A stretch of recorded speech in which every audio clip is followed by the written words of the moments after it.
When I returned to my in-laws' house in the distant countryside, my mother-in-law came to pick me up at the station in her car.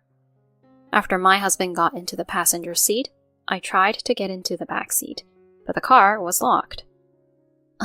It seems like the car is locked, Mom," I said, addressing her through the car window, and then my mother-in-law and husband exchanged glances and chuckled. With a mischievous smile, my mother-in-law then informed me, "I'm not going to let a useless woman who can't even fulfill her duties as a daughter-in-law into my car." "Huh?"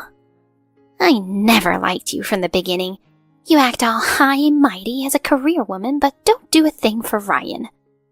I tried to open the car door, but it remained locked till the end. From the passenger seat, my husband smirked and said, "You should learn from this and reflect on yourself a bit. Walk 3 hours back home." I reached my breaking point at that moment. What's up with this mother and son duo? I'm not going to listen to them anymore. I don't care anymore. "Got it." I said it with a strained voice, and my mother-in-law and husband burst into laughter, closed the window, and drove off. An hour later, my husband found himself in a tough spot with me.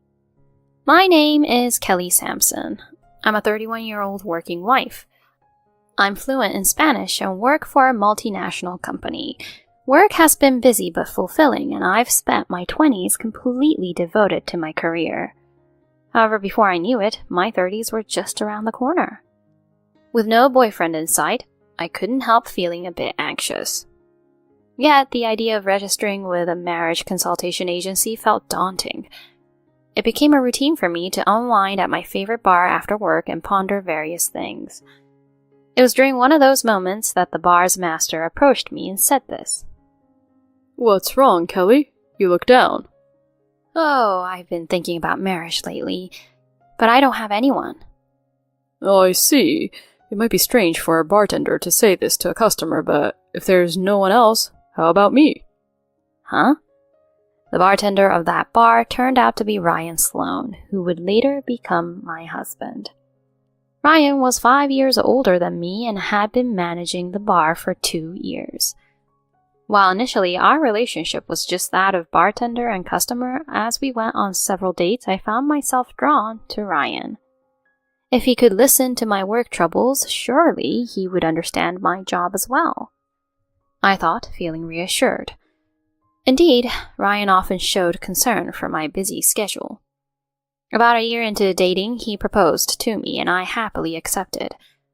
My parents also approved of our marriage, and I ended up visiting Ryan's family. Later, my parents also gave their approval for our marriage, so we ended up visiting Ryan's family. His family home was in the countryside. I was surprised to learn that it would take a 3-hour walk to reach the nearest train station. We rented a car in Ryan's hometown and headed to his family's house. Ryan's father had passed away early, and his mother lived alone in their apartment. Feeling nervous, I greeted to Ryan's mother, Michelle, upon meeting her. "Nice to meet you. I'm Kelly Sampson. I've been dating Ryan." At that moment, my mother-in-law looked me up and down, then said to Ryan, "Ryan, are you really planning to marry someone like her? I thought you'd bring someone cuter. She looks so plain." I was taken aback by her words. "And if you become his wife, can you really support Ryan, who's busy with managing everything? You'll quit your job, won't you?" I hurriedly explained that I work for a multinational corporation and have no intention of quitting my job. "Is that something worthy of being called a daughter-in-law? You work for some multinational company or whatever, but you're still inexperienced. Ryan, don't stick with a woman like her." I looked to Ryan as if seeking help, but he responded with, "Come on, Mom. Kelly earns well, and there's no harm in letting her continue her job." "She earns well, does she? Well, I guess that's all right then." Ryan's words had caused my mother-in-law's demeanor to harden, but I was feeling conflicted. "If you're getting married, don't slack off on your duties as a wife." In the end, I was granted permission for the marriage, but being told such things left me feeling uneasy. However, our home and my in-laws' house were 4 hours apart. Despite thinking we would live without much interaction with that formidable mother-in-law, I decided to marry Ryan.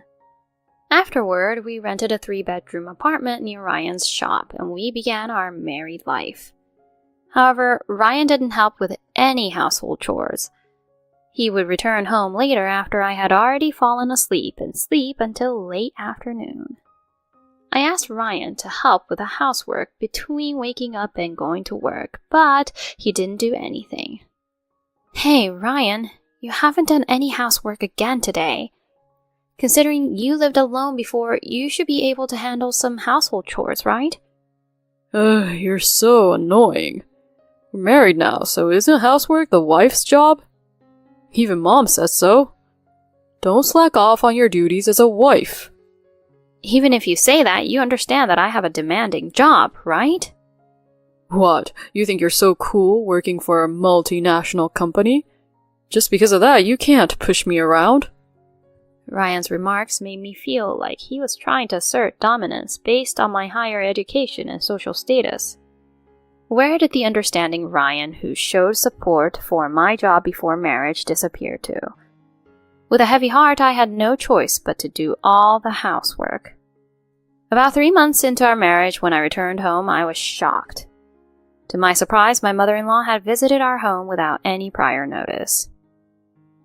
Mother, what brings you here? Oh, didn't Ryan tell you?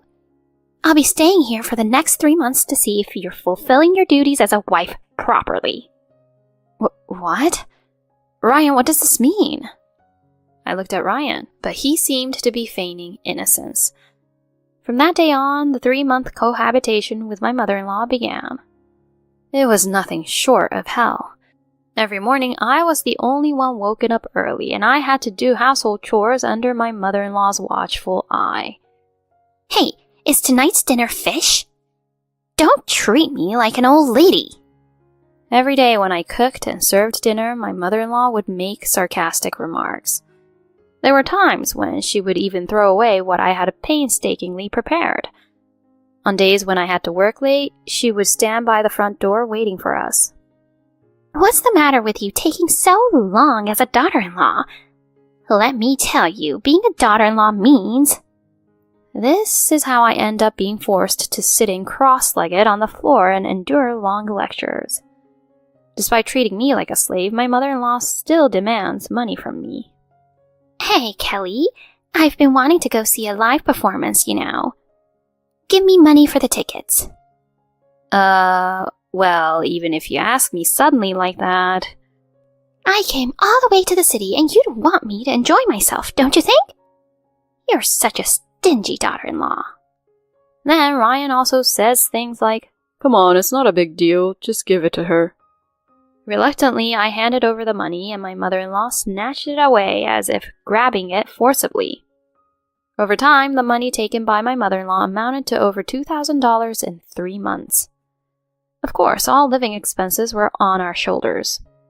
My mother-in-law would only ask for money when it suited her, and she would casually make a mess in the room and spend her time as she pleased. Unable to bear with such treatment from my mother-in-law any longer, one day I decided to talk to Ryan about it. Hey, Ryan, your mom is being too much. If you're also my husband, do something about it. Ryan's eyebrows furrowed in response. What did you say? Are you planning to badmouth my mother? Huh? No, that's not it. You probably look down on me and Mom just because you make a little more money, don't you? I see right through you. What are you saying? As I expressed genuine confusion, Ryan responded. Anyway, Mom hasn't done anything wrong. She's just disciplining a bad wife like you.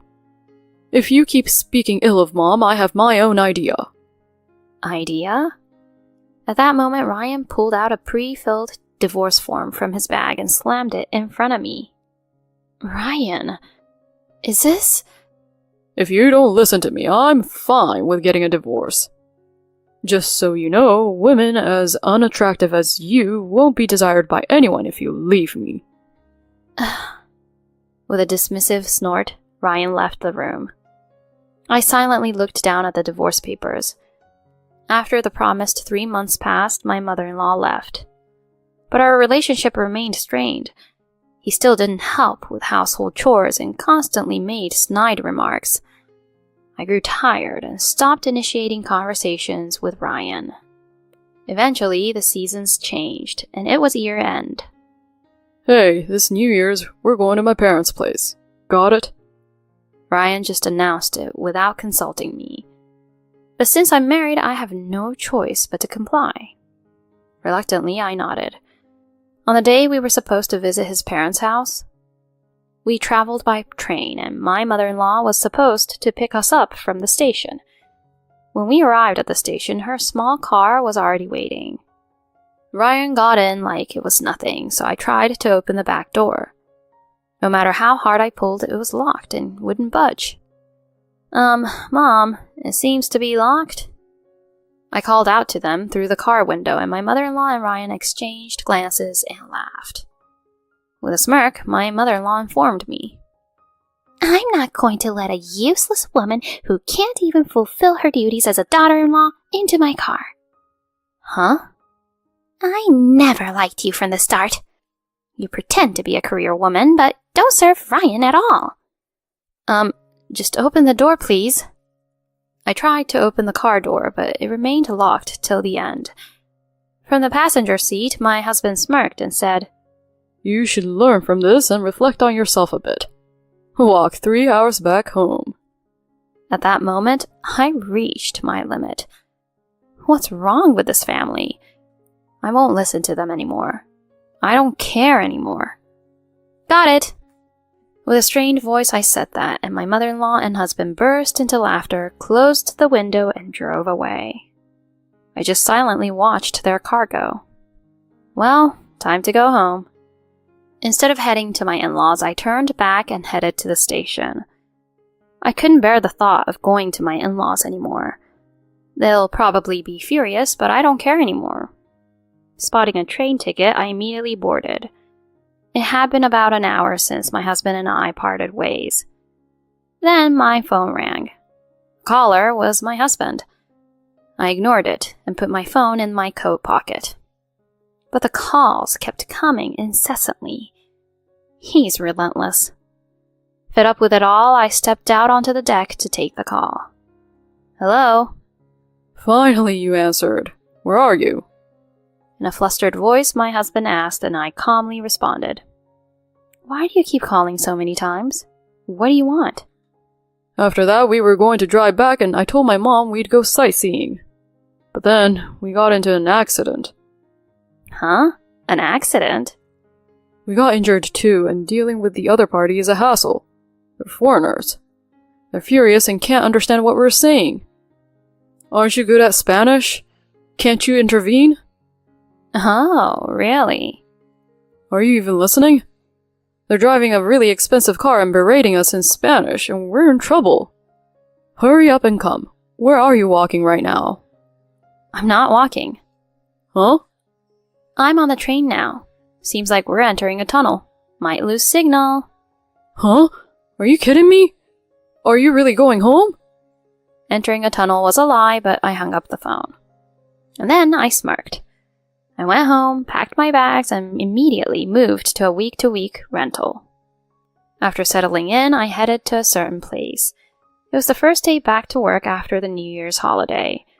After finishing work and stepping outside the company, my mother-in-law leaning on crutches and my husband with his neck in a cast were waiting for me. "Hey, what's going on?" My mother-in-law and husband turned red, probably because of my displeased expression. "The house is empty. You're not answering the phone. What are you doing? Stop messing around." I didn't want to cause a scene near the office, so I took them to a nearby cafe. "Just because you got left at the station, you think it's okay to leave like that? Are you still a wife?" My mother-in-law chimed in, trying to provoke me. Ignoring her, I ordered coffee, which seemed to annoy Ryan even more. "You didn't come, so we had a hard time afterward. The police came and we ended up dealing with the other party directly. They're foreigners, you know." "Oh, really?" "I'll let your attitude slide. So talk to the other party right away. Look, they're calling again." Saying that, Ryan shoved the phone at me. I reluctantly answered and talked to the other party. After asking a few questions, I hung up. What did they say? I casually replied to Ryan's question. They were really angry. They said your mom ran a red light and crashed into their car. The other party is a famous celebrity overseas and wants compensation for medical expenses and the cost of their totaled car. The car's value is over $300,000. What? My husband and mother-in-law froze in shock. Well, you should leave it to the insurance company, right? Saying this casually, my mother-in-law looked embarrassed. The insurance. We didn't have coverage because the premiums were too expensive. Oh dear. I chuckled, which enraged Ryan. What's with that attitude since earlier? Are you still my wife? Sort it out with them right now, so we don't have to pay so much. Even if it goes to court, you should be the interpreter. Seemingly emboldened, my mother-in-law chimed in. That's right. Since you're rich, this is the least you can do. Fulfill your duties as a wife. But I'm not your wife anymore, am I? Huh? I explained calmly. After returning home and completing the moving procedures, I immediately went to submit the divorce papers. I had kept the divorce papers that you had previously filled out as a threat, so I retrieved them. You! What a selfish thing! Exactly! How dare you! Although Ryan and his mother scolded me, I decisively cut them off. You two are no longer my family. You're strangers to me. Now you can pay up to $300,000 or whatever it takes to suffer, you jerks. And then, leaving the two of them in turmoil, I left. It seems their injuries were safely treated afterward. Originally, the injuries weren't that severe, but my mother-in-law's car was totaled, and they apparently faced a hefty claim from the overseas celebrity they had the accident with. Initially, Ryan's business wasn't doing that well, and his income alone couldn't sustain their lifestyle. There was no way that Ryan, with such an income, and my mother-in-law, who was unemployed and living in an apartment, would be able to come up with the money. So they ended up borrowing it. Now Ryan has returned to his parents' house, and the two of them are living in a small, run-down apartment while working like slaves to repay their debts. Even hearing that, I feel no sympathy. Rather, I'm living my life to the fullest. On the other hand, after my divorce, I lived alone for a few years and focused on my work. Thanks to the decrease in stress, I was able to achieve results at work and even got promoted. A faithful man I recently met through work has asked me to be in a relationship with marriage in mind. I intend to accept it. From now on, I want to pursue true happiness while valuing myself.